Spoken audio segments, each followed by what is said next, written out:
आपने हुरमस की हिफाजत वश दूजे मुल्क मदद करन ट्रंप दी एक बार फिर दुनिया तो अपील आख्या आपने हुरमस तो मुतल्लिक सब मुल्कां नाल गलबात कर रहे हैं। बीजिंग ने मदद ना की ते चीनी सदर नाल मुलाकात ताखीर दा शिकार हो सकती है। मैनू नहीं लगता ईरान गलबात लई तैयार है। ईरान किसी ਇਹੋ ਜਿਹੇ मुआहदे उत्ते अपने लिए राजी नहीं जिहदे नाल जंग खत्म होवे। तेहरान बारूदी सुरंगां ते ड्रोन हमलियां वर्गे मसाइल पैदा कर सकता है।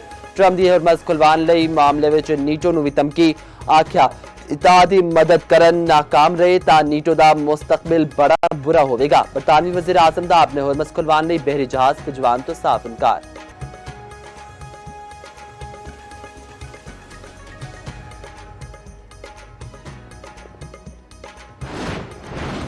अमरीका ने आपने हुरमस विच बहरी जहाज़ां दी हिफाजत लई नवा प्लान तैयार कर लिता। ट्रंप इंतजामिया बहरी जहाज़ां दी हिफाजत लई इत्तेहाद दा ऐलान करेगी। अमरीकी मीडिया के मुताबिक कई मुल्कां ने ऐसे इत्तेहाद दा हिस्सा बनने उत्ते इत्तफाक कर लिता।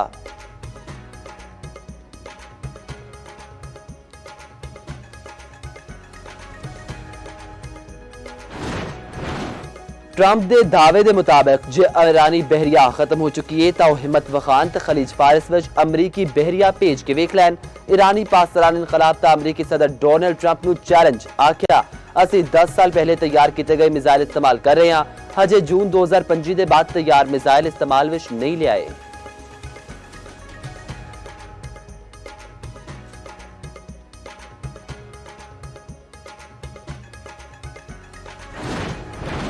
दुबई एयरपोर्ट के नेड़े ड्रोन हमला अग भड़क उठी। दुबई मीडिया ऑफिस के मुताबिक ड्रोन हमले ने ईंधन के टैंक को निशाना बनाया। अग उत्ते काबू पाता गया, कोई जख्मी नहीं होया। फ्लाइट ऑपरेशन आरसी तौर पर मुअत्तल। ईरान की दुबई ते दोहा के मखसूस इलाकों में हमलियां की वार्निंग। दूजे पासे सऊदी वजारत दिफा का आखना है 1.5 घंटे में 37 ड्रोन्स को मार सुटिया। ड्रोन कित्थों लॉन्च किए गए इस बारे कोई पता नहीं।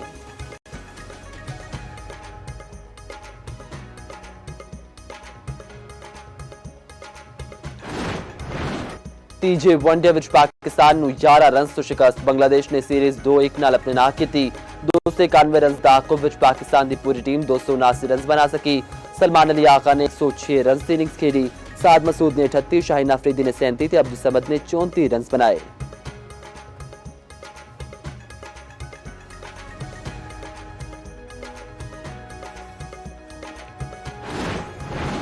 लाहौर विच गरज चमक नाल बदल वसे ओले भी पे। रावलपिंडी इस्लामाबाद विच जम के बदल वसे। मरी विच वक्फे वक्फे नाल बारिश ते यालाबारी। साहिवाल पत्तों की चकवाल खुशाब सरगोदा ते होर शहरा विच भी बारिश। पेशावर विच मूसलाधार बारिश हुई। सवाबी समेत केपी के मुख्तलिफ इलाकों विच बदल वसे। महकमा मौसमियात दी अगले 24 घंटे विच होर बारिश की पेशगोई।